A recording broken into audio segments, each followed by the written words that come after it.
So hello. Hi, Alenka. Hi, ladies and gentlemen. Welcome to the cycle of talks between authors and their translators, organized by the Cultural and Artistic Association Police Dubove in collaboration with the City of Books Festival and co-funded by the programs Creative Europe of the European Union. So today, our distinguished guest is Kevin Berry from Ireland, who is not only a very passionate writer, but also shares a passion for music and sounds. So hello, Kevin. I'm very glad to meet you at last. You How too, are Alenka. you? It's lovely to see you. Thanks for having me. Yes. And thank you so much for accepting our invitation to this conversation.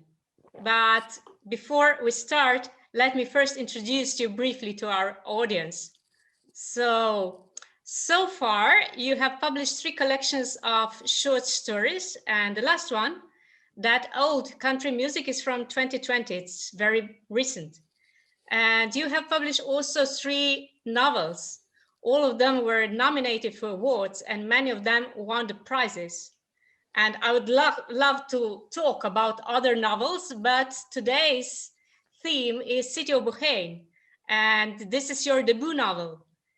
And it won quite some awards, such as the European Union Prize for Literature, Authors Club First Novel Prize, and the International Impact Dublin Literary Award. And my name is Alenka Jovanovski. I'm a Slovenian translator of City of Bohane into Slovenian language. So, to start with, Kevin, how do you feel about such a tremendous feedback for your writing? Well, in terms of things like winning prizes and stuff like that, there's nothing not to love about winning book prizes. It's lovely when it happens. I'm not especially needy as a writer. I don't need too much praise or so forth. I have a confidence, I guess, in the work that I want to do myself. But it's fantastic when people respond to the work. The books aren't always straightforward. My work, as you know, yourself as one of my unfortunate translators, having to deal with my language games and my language tricks. So I would say the books aren't for everyone in terms of readers. So, but when you do get reactions and reviews and prizes that are very positive, it's a fantastic thing. But do you get the direct contact with your readers? Perhaps Yeah. this is more important. Yeah, of course. At the minute, with the pandemic, I've only been doing kind of this Zoom events and stuff like that.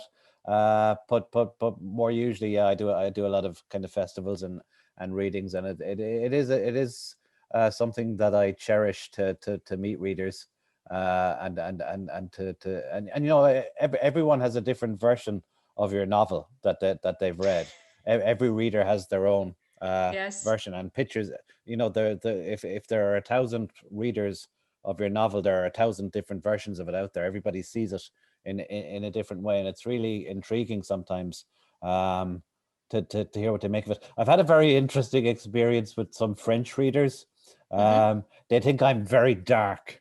They think I'm a very dark writer, and there is definitely darkness in the books, but I don't think that the comedy comes across so much in French as well. I kind of, even though there's violence and there's crime and criminals and a lot of dark occurrences in the books, I do kind of consider myself essentially a comic writer.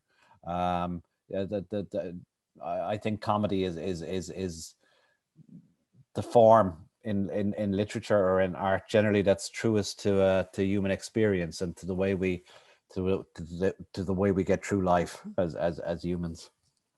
I agree very much. It's very hard to write comedy.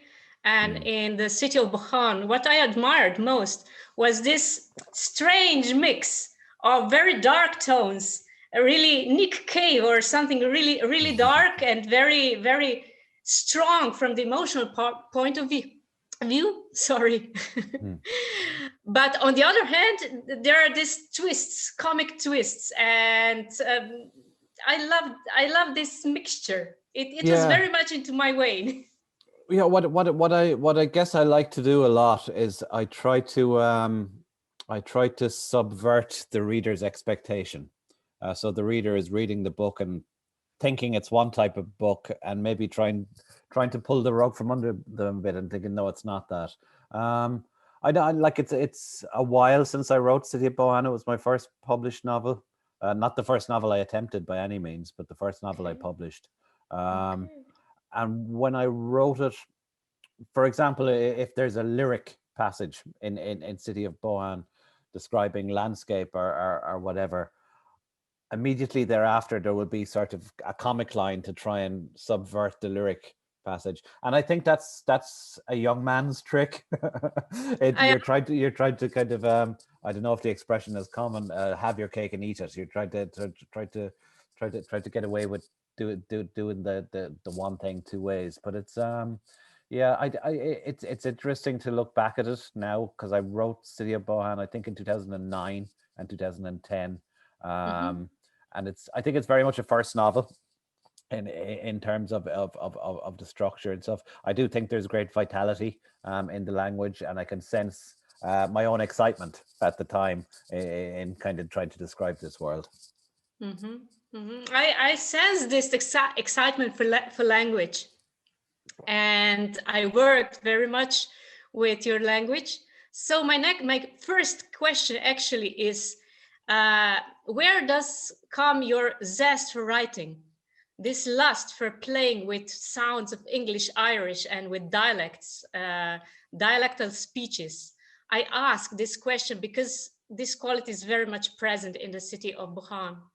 And could you tell us more about how your language was formed?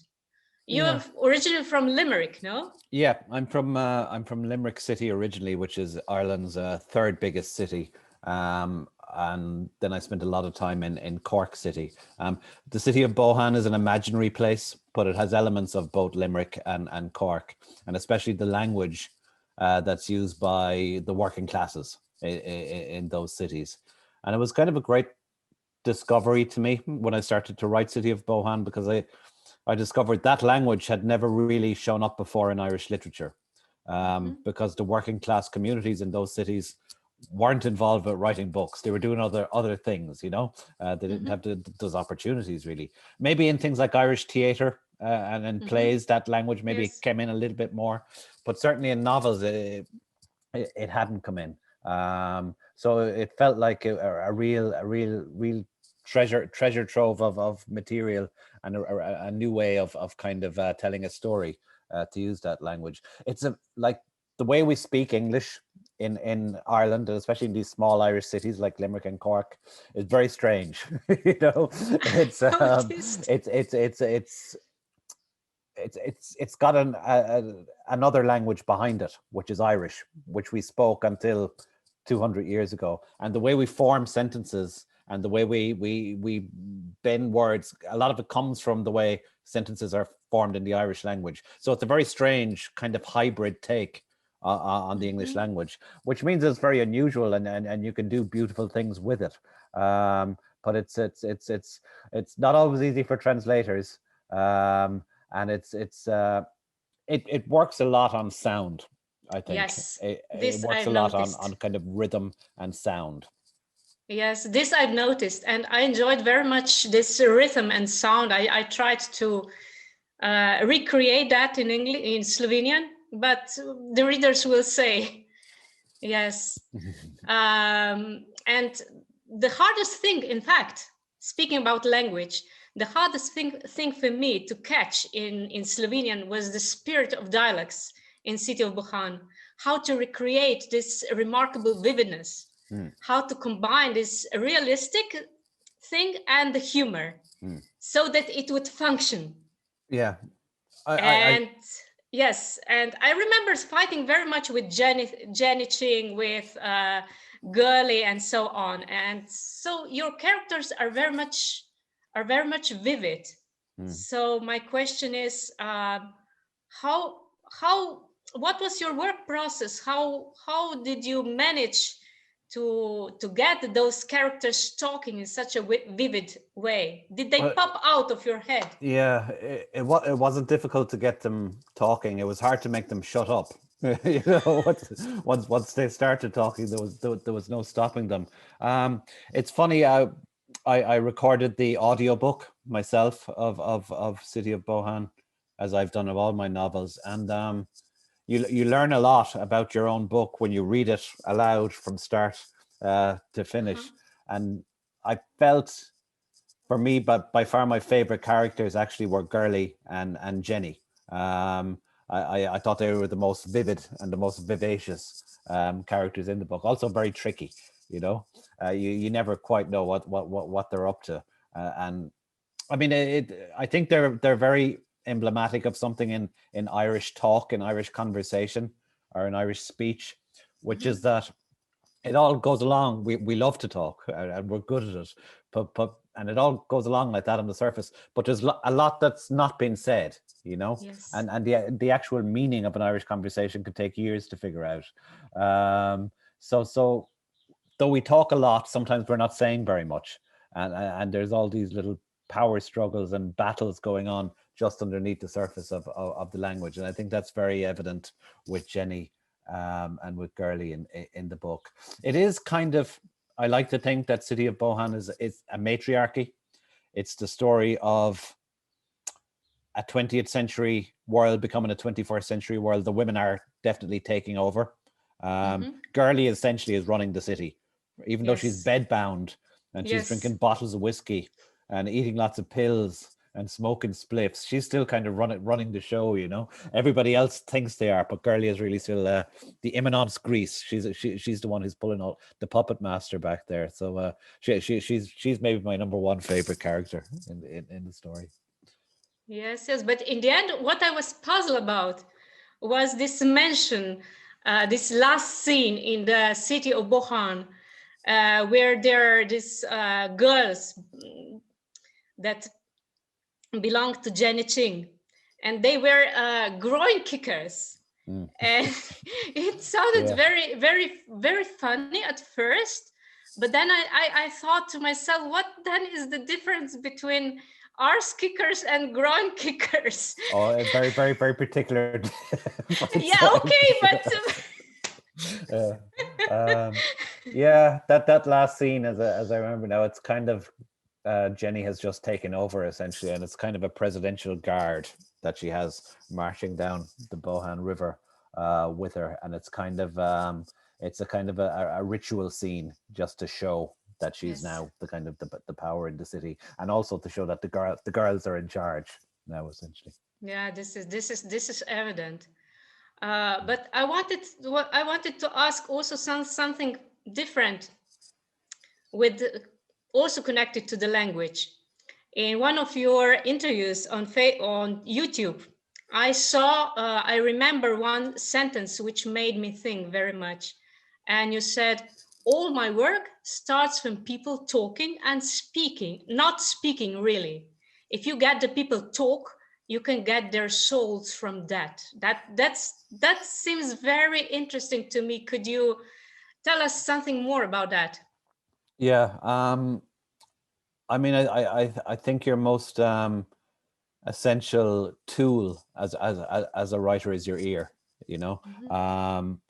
And in terms of tuning into speech and the way people express themselves and the way they hold things back. I do think if you can get the way people speak on the page, and it's very difficult to do it, but if you can get it, you get everything else. You do get their heart and souls.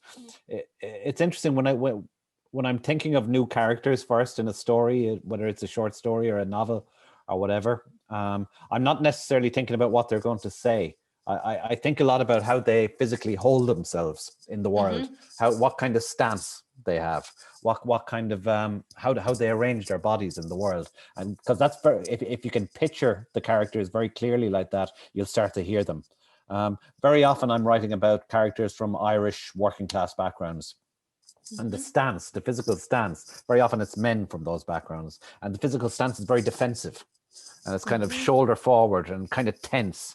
And in that kind of stance, there are hundreds of years of history, and religion and politics and class and all of those things. But if you can get that, if you can get the way people are presenting themselves physically in the world, you can start to hear them. And once you have the voices right, you know, everything else can follow on from that. But I work at the dialogue a great deal. In all of my books, the dialogue sections are the parts that get rewritten and rewritten and rewritten constantly, and I act them out. I perform them with a pen in hand and fix them that way as well. Because definitely the engines for my stories are those dialogue kind of bursts. So you kind of have very much interest for Irish people, for people in general. You could be a very good observer. Do you even, as regarding your characters, do you feel them in your body? No, that's a very, very, very, very interesting question. Some characters are always more vivid to you than others. In terms of City of Bohane, Gurley and Jenny were always very vivid to me. Whereas the main characters in the book, Logan and the Gant, were more shadowy kind of presences. So, and I don't think it's a measure of one character being a more successful creation than another, but just you do have special feeling, I think, for some of your characters. And it can be an annoyance as much as an inspiration. You know, characters can be so vivid to you that you can't get rid of them. You can't sleep. You know, they're talking all night and they're kind of insisting on getting onto the page all the time. So it's you have to kind of control them as well and be in charge of your characters so that they don't take the story off in their own direction and kind of destroy it. Mm-hmm. So in the end, when you finish the novel, how then you part with your characters?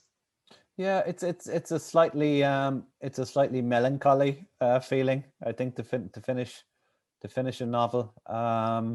It's you know, because it's like this little family that you've created.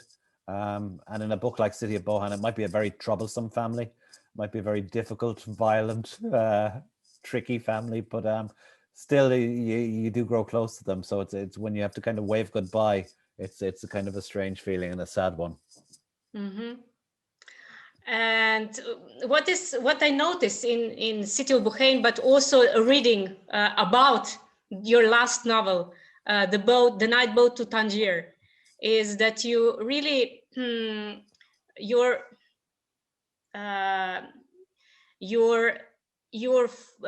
fonte di ispirazione, mamma mia, mio italiano che viene fuori.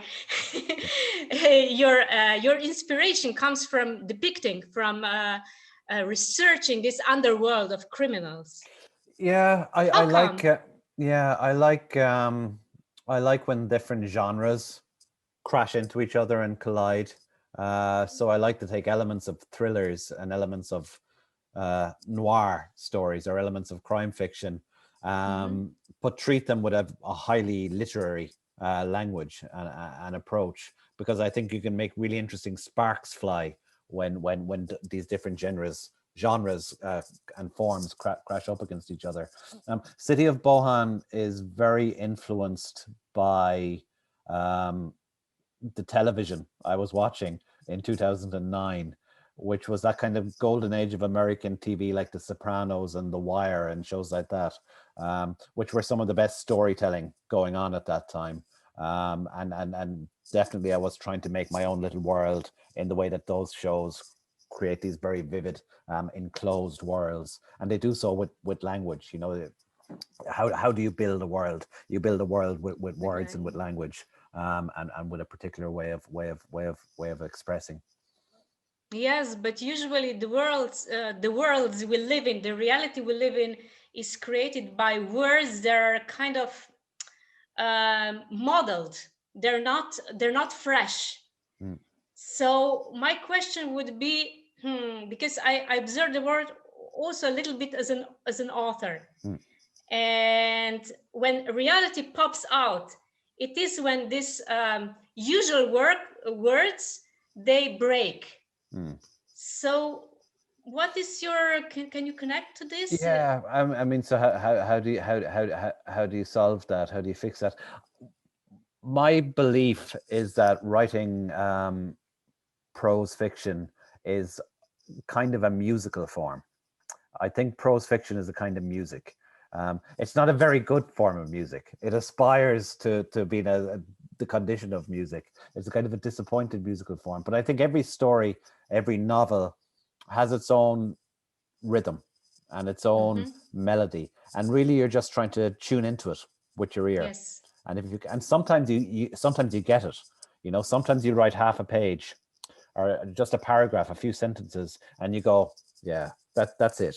You know, that's the tune of this story. And I will often, with a passage like that, I will print it out and stick it over the desk and use it like a tuning fork in music, you know.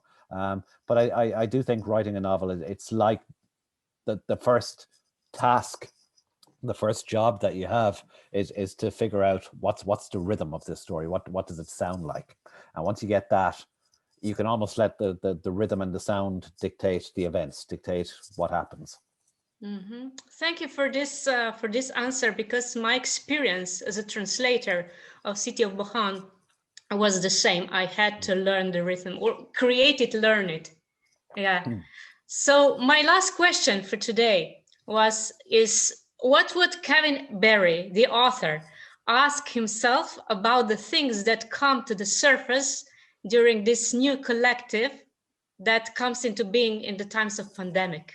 Is this too difficult a question? No, it's I think what's been very interesting about the pandemic, and especially when it started last year, people talked a lot about nature, so because the world had gone so quiet with no traffic, people were saying, oh, I can hear the river and I can hear the wind and the trees, you know what I mean? But really, when the world grows so quiet, what you really hear is yourself. You know, when your normal kind of life falls away, the normal kind of hustle and day-to-day busyness of your work and all that, when that kind of goes away, you can actually hear yourself in a very clear way, and it can be kind of disconcerting and strange, you know. So I think that's something very, very vivid and very useful that's happened during the pandemic is we've had more space and more quiet to actually think about ourselves and who we are and what we're trying to do.